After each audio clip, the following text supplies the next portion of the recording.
Hello दोस्तों, different education point में आपका स्वागत है।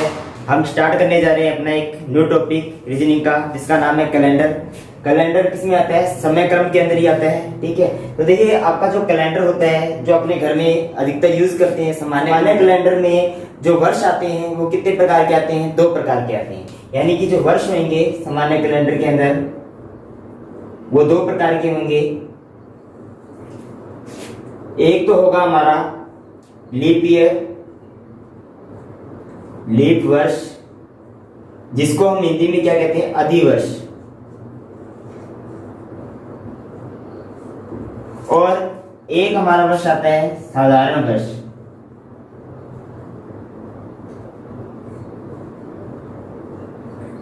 देखिए लीप वर्ष जो होता है, ठीक है, उसमें फरवरी कितने की आती है? इसमें फरवरी आएगी आपकी 29 की। और जो साधारण वर्ष होएगा उसमें जो फरवरी होएगी वह कितने की होगी? 28 की होगी। ठीक है, हम सबको पता है एक जो सामान्य वर्ष होता है उसमें दिनों की संख्या कितनी होती है? दिनों की संख्या कितनी होती है? साधारण वर्ष के अंदर 365 दिन होते हैं। ठीक है, जबकि लीप वर्ष में फरवरी 29 के आने के कारण एक दिन बढ़ गया, तो अतः हम यहाँ क्या कहेंगे? यहाँ दिनों की संख्या कितनी हो जाएगी? दिनों की संख्या हो जाएगी यहाँ पर 366। ठीक है, ये एक सामान्य जानकारी है कि हमारे जो वर्ष होते हैं वो 2 प्रकार के होते हैं। एक तो साधारण वर्ष होता है, एक लीप वर्ष होता है। लीप वर्ष को हिंदी में क्या कहते हैं? अधिवर्ष कहते हैं। फरवरी इसमें कितने की होगी? लीप वर्ष में 29 की होगी। 29 के कारण एक दिन बढ़ जाएगा, कितना आ जाएगा? दिनों की संख्या 366 हो जाएगी। और साधारण वर्ष के अंदर फरवरी कितने की होगी? 28 की होगी। इसलिए दिनों की संख्या कितनी रहेगी? 365 रहेगी। ठीक है, अब हम चेक करते हैं हमारा कौन सा वर्ष लीप वर्ष होता है और कौन सा वर्ष साधारण वर्ष होता है। देखिए जो ये साल चल रहा है, जैसे 2020 साल चल रहा है, ये जो 2020 है वह लीप वर्ष है या लीप वर्ष है? ये हम चेक करने का तरीका क्या होता है? इस संख्या को आप किससे डिवाइड कर दीजिए? 4 से डिवाइड कर दीजिए। यदि 4 से पूरा पूरा भाग जा रहा है तो ये जो 2020 है वो लीप वर्ष कहलाएगा। इसमें फरवरी कितने की आएगी? 29 की आएगी। यदि 4 से डिवाइड नहीं हो रहा है तो हम इसे क्या कहेंगे? साधारण वर्ष कहेंगे। यानी फरवरी कितने की आएगी? इसमें 28 की आएगी। देखिए 4 की भाजकता का नियम क्या होता है कि आखिरी की 2 संख्या, जैसे हम 2020 का ही भाग कर रहे हैं 4 से, 2020 जो हमारा सन चल रहा है, हमारा सन क्या है? 2020 है। ठीक है, इसको चेक करना है कि लीप वर्ष है या अलीप वर्ष है, तो हम इसमें 4 का भाग करेंगे। 4 की भाजकता का नियम क्या होता है? आखिरी के 2 अंक जो है, आखिरी के 2 अंक है, यदि 4 से डिवाइड है, यानी 20 यदि 4 से डिवाइड है, 4 5 20, पूरा पूरा जा रहा है भाग, तो हम इसको क्या कहेंगे? 2020 हमारा एक क्या कहलाएगा? लीप वर्ष कहलाएगा। ठीक है, यानी कि हम ये कहेंगे कि यदि कोई वर्ष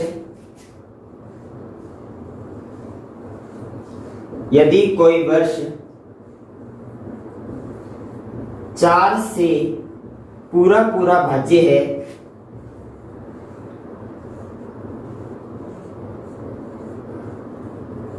तो वह वर्ष लीप वर्ष कहलाएगा।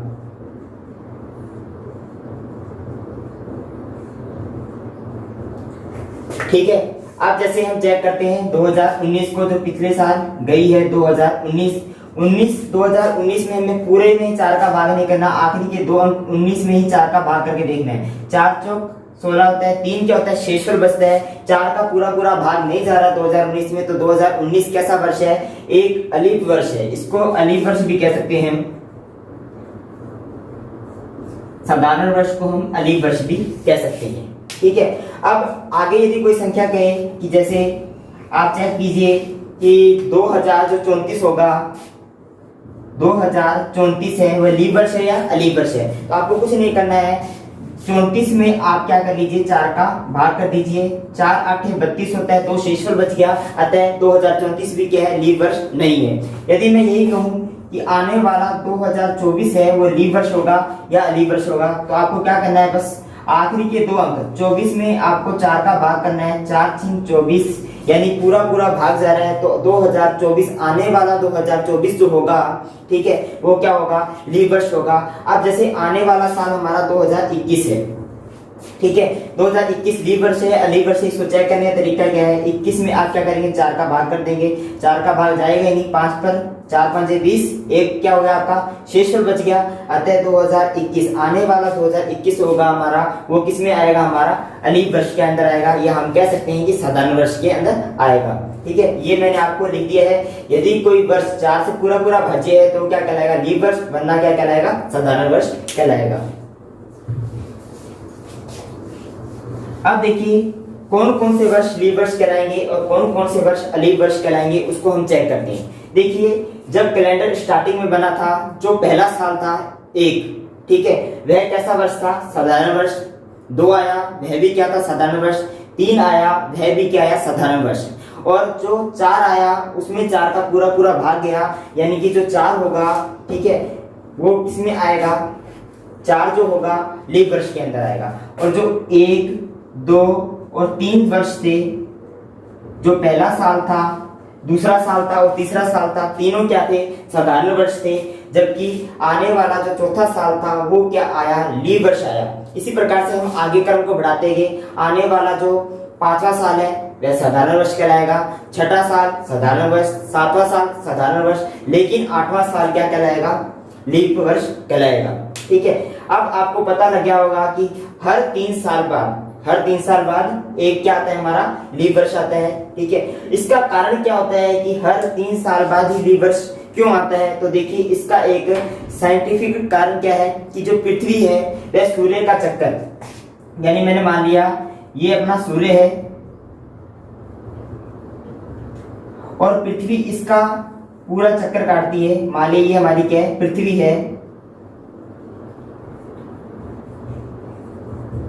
ये पृथ्वी जो है इस सूर्य का चक्कर कितने समय में पूरा करती है, तो हम कहेंगे सर 365, तो क्या लगते हैं इसको, दिन लगते हैं, 6 घंटे लगते हैं और 48 मिनट का समय लगता है इसको, यानी 365 दिन 6 घंटे और 48 मिनट का समय लगता है इसको। तो देखिए जो वैज्ञानिक थे जिन्होंने कैलेंडर का निर्माण किया था, उन्होंने क्या किया, उन्होंने 365 दिन, ठीक है, साधारण वर्ष के अंदर ऐड कर लिए। ठीक है, इस 6 घंटे को एक बार उन्होंने क्या कर दिया, छोड़ दिया, यानी पहले साल के जो 6 घंटे हैं, पहले साल के 6 घंटे एक बार छोड़ दिए। फिर अगला साल जब दूसरा साल आया उसमें भी 365 ले लिया, यानी 1 साल का निर्माण कर दिया। उसके बाद उन्होंने इस 6 घंटे को और छोड़ दिया एक बार। ठीक है, फिर आने वाले साल तीसरे साल में भी उन्होंने क्या किया, एक 6 घंटे को और छोड़ दिया। लेकिन जो आने वाला चौथा साल था उसमें 6 घंटे और जोड़ने से 6 चौक कितना बन गया हमारा, 24, यानी 24 घंटे मिलकर कितने दिन का निर्माण करते हैं, एक दिन का निर्माण करते हैं। और एक दिन उन्होंने कहाँ जोड़ दिया, यहाँ जोड़ दिया, फरवरी के अंदर। ठीक है, तो फरवरी कितने की होगी हमारी, 29 की होगी। तो इस तरीके से हमारा पता लग गया आपको कि हर 4 साल बाद या हर 3 साल बाद ही फरवरी 29 की क्यों आती है, क्योंकि वो 6 घंटे हैं, वो जुड़ते जाते हैं और एक नए दिन का निर्माण कर लेते हैं, यानी 24 घंटे का निर्माण कर लेते हैं। ठीक है, इसी क्रम को यदि हम आगे बढ़ाते हैं तो हम देखते हैं आने वाला भी जो 12वां साल होगा उसको भी क्या होगा, लीप वर्ष होगा। आने वाला 80वां साल जो होगा वो भी क्या होगा, लीप वर्ष होगा। 92वां साल भी लीप वर्ष होगा। इसी प्रकार से जो 96वां साल था वो भी क्या था, हमारा लीप वर्ष था। लेकिन जो हमारा 100वां साल था वह 4 से तो डिवाइड है, लेकिन यह किसमें नहीं आएगा, यह लीप वर्ष में नहीं आएगा, ये किसमें आएगा, अलीप वर्ष में आएगा। यानी आने वाला जो 100वां साल था वो हमारा कैसा वर्ष था, अलीप वर्ष, यानी कि साधारण वर्ष। ऐसा इसलिए हुआ क्योंकि देखिए हमने अभी पढ़ा था 365 दिन 6 घंटे और 48 मिनट और कुछ सेकंड का समय भी होता है इसके अंदर। ठीक है, हमने 6 घंटे जोड़ के वो 29 की फरवरी यानी एक दिन बढ़ा के हमने लीप वर्ष बना दिया था उसको। ठीक है, लेकिन देखिए जो 48 मिनट है, ठीक है, ये 100 साल के अंदर जुड़ के, ठीक है, इसको 100 साल में जुड़कर क्या करते हैं, ये एक साधारण वर्ष का ही निर्माण कर पाते हैं, लीप वर्ष का निर्माण नहीं कर पाते हैं, क्योंकि 100 वर्ष के अंदर इनके दिनों की संख्या पूरी नहीं होती, यानी कि 24 घंटे नहीं बन पाते हैं इस कारण। ठीक है, यानी जो हमारा जो 100वां साल होगा वो क्या होगा, अलीफ वर्ष होगा। अब 96 के बाद आने वाला जो 104वां साल होगा, यानी कि 8 साल बाद फरवरी कितने की आएगी, 29 की आएगी। यहां से आपको एक बात नोट करनी है, क्या नोट करनी है, हर शताब्दी ईयर, हर शताब्दी ईयर, शताब्दी ईयर जिसके पीछे 100 आए, 200, 300, 400, ये 500, 600, 700, ये शताब्दी ईयर कहलाते हैं आपके, ठीक है। 100 साल मिलकर एक क्या कराता है, शताब्दी का निर्माण कराते हैं, ठीक है। तो हर शताब्दी ईयर लीप वर्ष नहीं होते हैं। और इसमें भी क्या है, अपवाद है।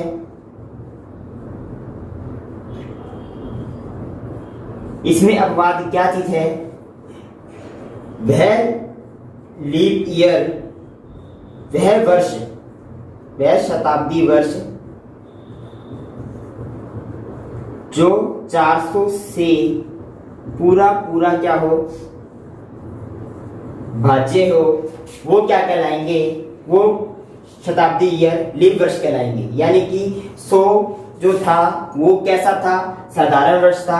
आने वाला जो 200 यानी कि सेकंड शताब्दी है, ये पहली शताब्दी कहलाएगी, ये सेकंड शताब्दी कहलाएगी। जो 200वां साल है वह भी कैसा कहलाएगा, साधारण वर्ष। और आने वाला जो 300वां साल है वह भी क्या कहलाएगा, साधारण वर्ष कहलाएगा। लेकिन जो आने वाला 400वां साल है वह कैसा वर्ष होगा, वह लीप वर्ष होगा, ठीक है। इसी प्रकार से आने वाला जो 500वां साल है वह साधारण वर्ष, 600 साधारण वर्ष, 700 साधारण वर्ष।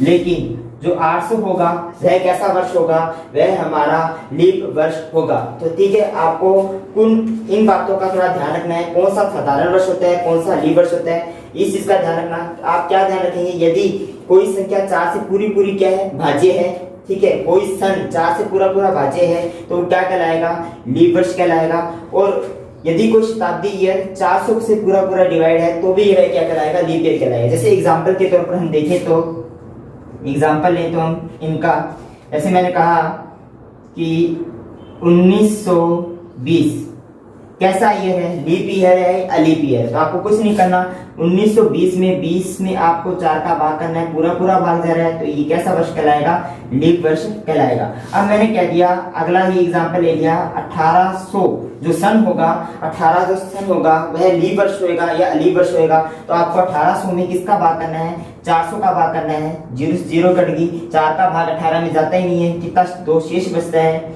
2 क्या बचता है, शेष बचता है। तो जो 1800 साल होगा वह कैसा वर्ष होगा, साधारण वर्ष होगा, लीप वर्ष नहीं होगा। इस चीज का ध्यान रखना। लीप वर्ष की जांच करने के लिए या तो 4 से डिवाइड करना है सन को, या 400 से। 400 से कब डिवाइड करें, जब वह शताब्दी ईयर, शताब्दी ईयर जिनके पीछे 0 आता है वही हमें ध्यान रखना है, ठीक है। तो इसके अंदर ही थोड़ी बातों का और ध्यान रखना है आपको।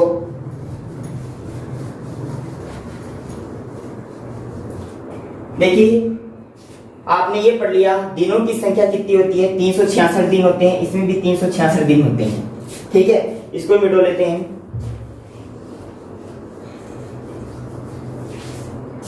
अब इसी के अंदर आपको एक ध्यान रखना है, ऑड डेज, ऑड डेज जिसे हम क्या कहते हैं, अतिरिक्त दिवस, अतिरिक्त दिवस।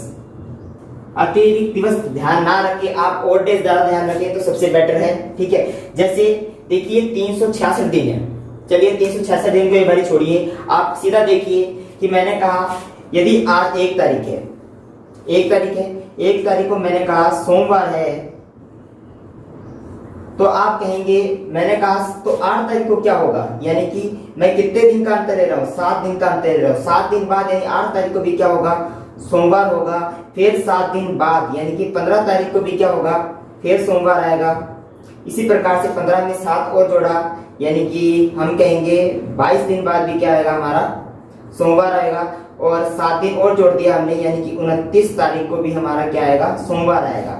यानी कि आपको ये चीज ध्यान रखनी है, हर 7 दिन बाद क्या आता है, एक सोमवार, सोमवार, मंगलवार, बुधवार, यानी कि जो रिपीट होती है ना संख्या। जैसे यदि 1 तारीख को सोमवार आएगा तो 8 तारीख को क्या आएगा, सोमवार ही आएगा। यदि 1 तारीख को मंगलवार आएगा तो 8 तारीख को क्या आएगा, मंगलवार आएगा। यानी जो सप्ताह होता है वह कितने दिनों का होता है, 7 दिनों का होता है। और 7 दिनों बाद अगला दिन रिपीट हो जाता है अपने आप ही, वही दिन वापिस आ जाता है। तो आपको ये ध्यान रखना है 366 दिन, ठीक है। 366 दिन में कितने सप्ताह होंगे पहले तो ये चेक करना है हमें। देखिए सप्ताह की जांच करने के लिए आपको क्या करना है, 366 को आप किससे भाग कर दीजिए, 366 को आप 7 से भाग कर दीजिए। यानी जब आप 7 से 366 का भाग करेंगे 35, 14, ये 2 दिन जो बचा है इसको हम क्या कहेंगे, ऑड डेज कहेंगे, और ये क्या कहलाएंगे हमारे 52 सप्ताह कहलाएंगे। यानी लीप ईयर के अंदर 52 सप्ताह होते हैं और 2 दिन शेष बचता है। इस चीज का ध्यान रखना है, लीप ईयर में 52 सप्ताह व 2 दिन क्या बचता है, शेष बचता है। इसी प्रकार से साधारण वर्ष की बात करें, साधारण वर्ष में 365 दिन होते हैं, यानी एक दिन कम हो गया। तो यहाँ देखिए, यहाँ 365 लगाएंगे जैसे ही, तो यहाँ क्या आ जाएगा आपका 1 आ जाएगा, यहाँ क्या आ जाएगा आपका 1 आ जाएगा। तो हम कह सकते हैं कि जो साधारण वर्ष होता है उसमें 52 तो पूरे पूरे सप्ताह आते हैं और एक दिन क्या बचता है आपका, शेष बचता है। यानी कि इस एक दिन को क्या कहेंगे हम, इस एक दिन को हम कहेंगे ऑड डेज। इसी प्रकार से यहाँ 2 दिन को हम क्या कहेंगे, ऑड डेज, ठीक है। ऑड डेज के बारे में और डिटेल के अंदर हम अगली वीडियो के अंदर पढ़ेंगे। अगली वीडियो के अंदर हम आप कोई दिन लेंगे, उस दिन के बाद हम कहेंगे जैसे आज सोमवार है तो 20 दिन बाद कौन सा वार होगा, इस तरीके से क्वेश्चन। और यदि मैंने कहा 3 मार्च को यदि मंगलवार है तो 31 मई को कौन सा वार होगा, इस पर टाइप के जो क्वेश्चन है उनका अध्ययन करेंगे, ठीक है। आज के लिए इतना ही, धन्यवाद।